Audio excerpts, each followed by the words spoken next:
C'est pas la corniche? Oh, On reprend. Nous sommes rentrés dans ce soir, le 29 Iyar, on rentre dans la cinquième semaine de l'Omer. La cinquième semaine de l'Omer, qui est caractérisée par la sphira de Hod. Michel. Par la sphère qu'on appelle Hod. Hod, ça veut, les mauvaises traductions disent la splendeur. Hod, ils disent la splendeur. Michel. En vérité, Hod, ça correspond à Aaron, à Cohen. Hod, ça veut dire la reconnaissance. Hod, ça veut dire reconnaître. Reconnaître, accepter l'autre, c'est Hod. Il y a deux sphirotes ressemblantes, enfin, pas ressemblantes, concurrentes. Sphira de Netzach, ça veut dire s'affirmer, gagner, la chose de Nitzachon, gagner, affirmer, s'affirmer, vaincre. Et l'autre c'est Hod, ça veut dire accepter, reconnaître, tolérer. Et ce soir on rentre dans la sphira de Hod. Et le soir de Rabbi Meir, donc, c'est Chesed chez Hod, c'est le début de cette reconnaissance. Et le jour de l'Akbar Omer, c'est Hod chez Hod, c'est-à-dire le summum de la soumission à l'autre. Et on peut poser la question, quel rapport y a-t-il entre la sphira de Hod et Rabbi Meir et Rabbi Shimon, dont la Iloula tombe la même semaine? C'est qu'en vérité, quand on connaît l'histoire un peu, on connaît l'histoire qui s'est passée à ce moment-là, hein, il y a eu la fameuse épidémie des élèves de Rabbi Akiva. Les élèves de Rabbi Akiva, 24 000 sont morts. Il y en a qui disent que c'était en vérité les élèves pas seulement les élèves de Rabbi Akiva, mais c'était les collègues, les combattants de Bar Korba. Et qu'ils ne seraient pas morts. Ils ne seraient pas morts par l'épidémie.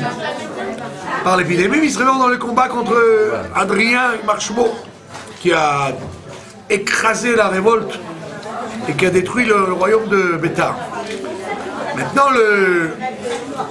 il y a eu des gens, des survivants de cette guerre, et deux des survivants, c'était Rabbi Meir et Rabbi Shimon. Sur les 24 000 qui sont morts, il y en a eu 5 ou 7 qui ont survécu. Hein, il y a eu 5 ou 7, il y a 2 Girsaot, il y en a qui disent 5, il y en a qui disent 7.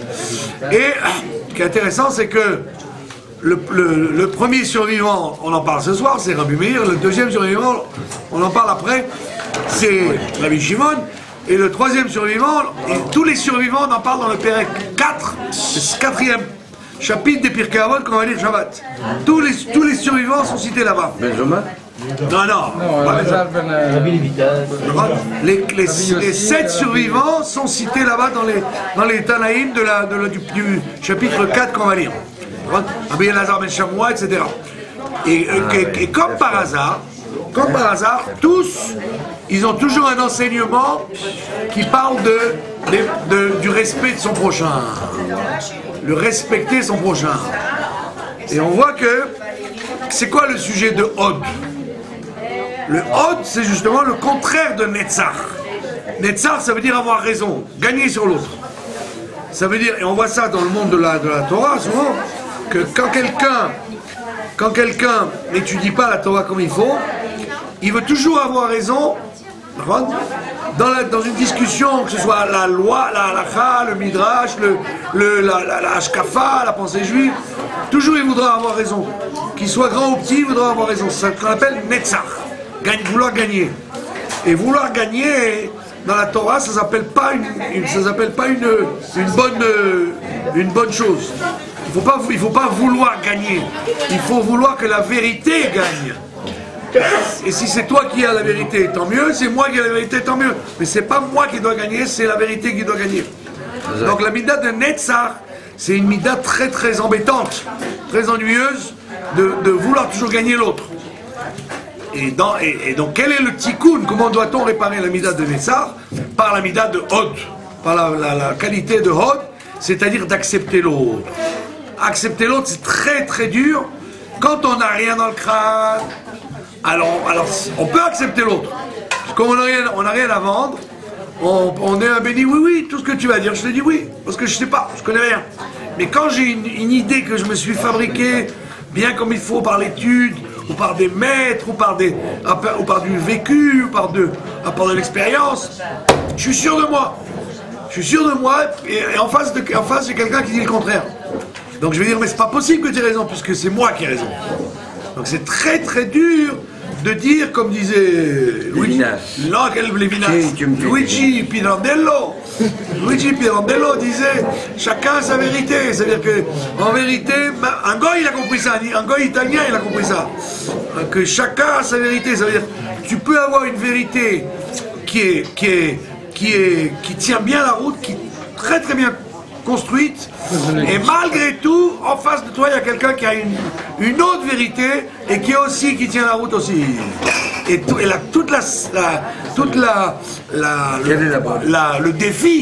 le défi, c'est de dire j'ai raison et malgré tout tu as raison aussi.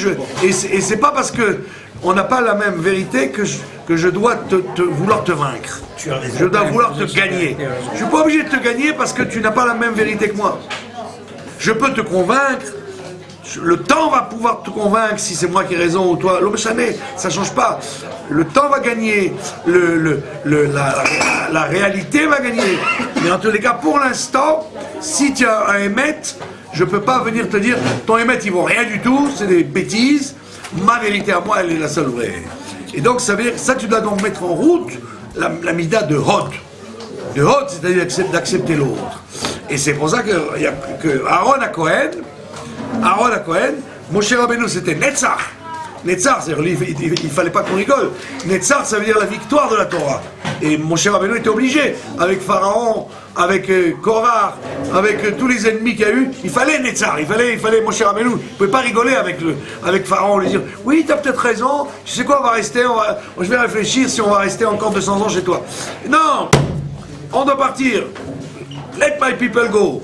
Avec Pharaon, on ne discute pas. Avec Amalek, on ne discute pas. Chaque fois, mon cher Rabbeinu, il est obligé de marquer le Netzach. On ne peut pas rigoler. Quand il s'agit du monde extérieur, tu dois être agressif et ne pas négocier. Et quand c'est le monde intérieur, quand c'est le peuple juif, tes frères, là, tu ne dois pas jouer avec la victoire. Tu dois au contraire jouer l'acceptation de l'autre. Et c'est pour ça qu'on dit que Aaron à Cohen, lui, il était capable de faire la paix entre les hommes et les femmes, entre les amis, etc. Quelqu'un a posé une très belle question. Vous étiez là, je ne sais pas. Dans les Pirkei Avot, il y a écrit soit comme Aaron à Cohen qui fait la paix, qui faisait la paix entre les hommes et les femmes et entre les amis et les amis. Il y a quelqu'un qui a posé une question intelligente. Il dit Aaron à Cohen, il était dans le désert pendant 40 ans. Non, il n'a fait que ça toute la journée, toute la vie, il faisait que ça. Entre deux services dans le sanctuaire, il faisait la paix entre le mari et les femmes, entre les hommes et les autres. Les gens posent la question, attends, je ne comprends pas. Ils avaient toutes les femmes qu'ils voulaient, ils pouvaient se marier avec autant de femmes qu'ils voulaient, ils étaient pleins aux as, ils étaient milliardaires. Ils n'avaient pas de problème de voisinage, ils n'avaient pas de problème de santé. Avec qui il avait besoin de faire le shalom tous les jours? Entre eux. Pourquoi il y avait un problème de faire le shalom entre eux? Parce qu'ils avaient je suis milliardaire, tu es milliardaire, tu peux te marier avec autant de femmes que tu veux, moi aussi. Quel est le problème? Et pourquoi il y avait des problèmes entre hommes et femmes et entre copains et copains? Parce qu'il y avait l'excès. Alors en vérité, on répond en vérité que le fait de ne pas s'entendre, ne dépend pas des conditions. Tu peux avoir tout ce qu'il faut et tu cherches quand même la bagarre avec ta femme ou avec ton voisin. Et c'était la situation du désert. Il n'y avait aucun problème dans le désert. Il n'y avait aucune raison d'avoir des problèmes. Ils avaient tout, matériellement, spirituellement, tout ce que tu veux. Sur quoi tu te bagarres?